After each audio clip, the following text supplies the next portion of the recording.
I was born and raised in Hiroshima, Japan, where the atomic bomb was dropped at the end of World War II. And I grew up listening to Avon survivors' testimonies. I thought this should not ever happen again. To most people, I feel like the use of a nuclear weapon seems so far away. Like it could never even happen because it's just so terrifying to think about, especially for young people. And I understand that, but I think it's because it's so scary that you have to face it and you have to try and take action. On August 6, 1945, at 8:15 a.m., the atomic bomb, whose power was less than a fraction of what we have today, was dropped and exploded. It turned the ordinary morning into a hell-like scene. The city turned into ashes.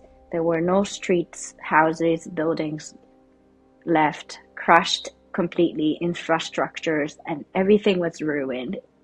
About 140,000 people in Hiroshima. Then on the second bombing, 75,000 people in Nagasaki died. And survivors told me not to forget about this, think what I can do and take actions. My first step that I took to work on this issue was, of course, studying and participating in many learning opportunities such as Critical Issues Forum. Critical Issues Forum is an educational program for high school students to learn more about nuclear non-proliferation and disarmament. I think mostly what I learned is just how many weapons we still have and how few restrictions we have on nuclear states. One of the most shocking things to me, as someone who is interested in going into public policy, is just how little we have of it in regards to restricting nuclear states from increasing their arsenals, building more weapons, especially the United States and Russia. I had a chance to look at the number of current nuclear arsenals.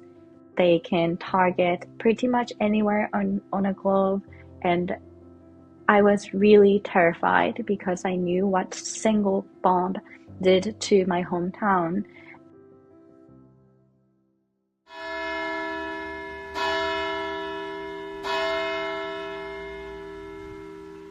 Our project is called Almost Doomsday, and it opens with this video of the Doomsday Clock, which was created to show how close humanity is to a global catastrophe.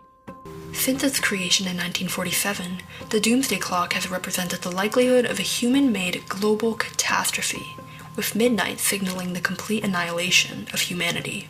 What I believe is that it's that combination of audio and visual stimulus, as well as a very well-written script that presents it to the audience and keeps them invested. It gets their attention. Ever since the Russian invasion of Ukraine in January of 2023, we've remained at a mere 90 seconds to midnight.